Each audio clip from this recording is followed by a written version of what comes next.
আমাদের নেত্রী BNP chairperson সাবেক প্রধানমন্ত্রী দেশনেত্রী বেগম খালেদা জিয়া অসুস্থ হবার পর আপনারা সকলেই যেভাবে দল মতের ঊর্ধ্বে উঠে বিভিন্ন শ্রেণী পেশার মানুষ যেভাবে আন্তরিকভাবে সর্বান্তকরণে তার জন্য দোয়া করছেন, তার সুস্থতা কামনায় মানত করছেন, কেউ বা রোজা রাখছেন, কেউ বা জানের সাদকা দিচ্ছেন, সেই কারণে বাংলাদেশ জাতীয়তাবাদী দলের পক্ষ থেকে আমরা আপনাদের প্রতি গভীর কৃতজ্ঞতা প্রকাশ করছি। কিছুদিন পূর্বে আমরা যশোরের ঈদগাহ ময়দানে যশোরবাসীর সম্মিলিত উদ্যোগে একটি দোয়া মাহফিলের আয়োজন করেছেন, সেখানে আপনারা শরীক হয়েছিলেন। তারই ধারাবাহিকতায় আমরা বিভিন্ন পাড়া মহল্লা এই ধরনের আয়োজন করছি।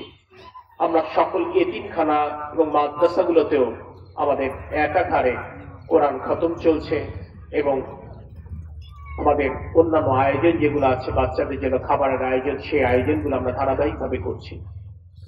এই আয়োজন করবার একটি কারণ, আমাদের নেত্রী এই মুহূর্তে রাজধানীর এভারকেয়ার হাসপাতালে চিকিৎসাধীন। কিন্তু ধর্ম বিশ্বাসী মানুষ হিসেবে, একজন মুসলমান হিসেবে আমরা জানি যে আমরা যত চেষ্টাই করি, পৃথিবীর যত স্বনামধন্য চিকিৎসকরা এই চিকিৎসা দিক না কেন, কবুল করার মালিক একমাত্র আল্লাহ পাক। যদি আল্লাহর রহমত থাকে, আল্লাহ যদি সুস্থতার নিয়ামত দান করেন, তাহলে এই সংকটাপন্ন অবস্থার মধ্যে থেকেও তিনি উতরে যেতে পারেন, তিনি আবার সুস্থ হয়ে জনগণের কাতারে আসতে পারেন।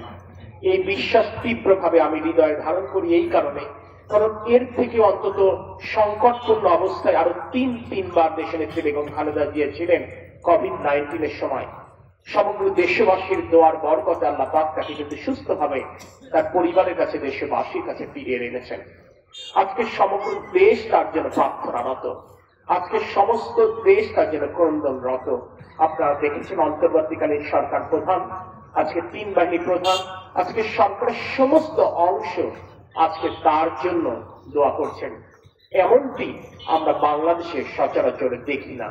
এর কারণ, বেগম খালেদা জিয়া তার জীবন দশায় বাংলাদেশের জনগণের ভোটাধিকারের জন্য, বাংলাদেশের জনগণের গণতন্ত্রের জন্য, বাংলাদেশের জনগণের মানবাধিকারের জন্য, বাংলাদেশের জনগণের আইনের শাসনের জন্য, বাংলাদেশের বাচ্চারা ভালো পড়ালেখা করবে তার জন্য শিক্ষা ব্যবস্থায়, বাংলাদেশের মানুষেরা ভালো চিকিৎসা সেবা পাবে সেই কারণে তার স্বাস্থ্য খাতে যে কাজ করে গেছেন, আজকে তার এই জীবনের এই লড়াই সংগ্রামে মানুষের জন্য কাজ করবার বিনিময়ে আজকে সমগ্র বাংলাদেশের অভিভাবক হিসেবে তিনি আবির্ভূত হয়েছেন।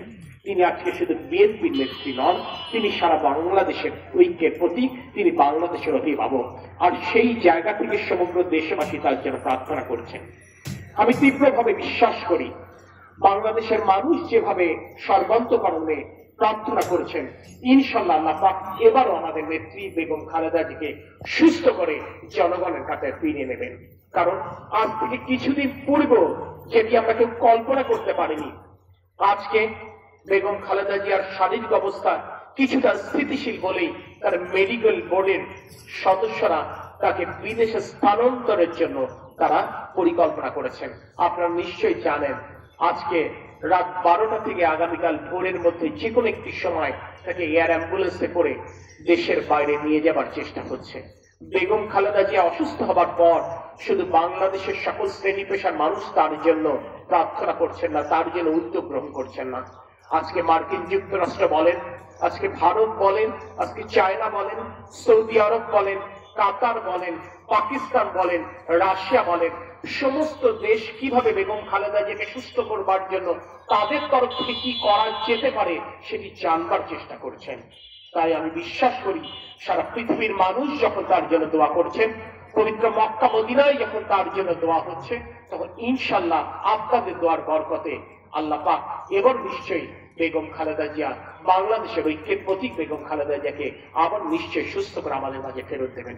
আজকে যারা আয়োজন এবং যারা আপনার এখানে উপস্থিত হয়েছেন, তাদের সকলের প্রতি বাংলাদেশ জাতীয়তাবাদী দলের পক্ষ থেকে গভীর কৃতজ্ঞতা প্রকাশ করে আপনাদের সকলের সুস্থতা এবং দীর্ঘায়ু কামনা করে আমি আমার কথা শেষ করছি। আল্লাহ হাফেজ, সকলকে আবারও ধন্যবাদ।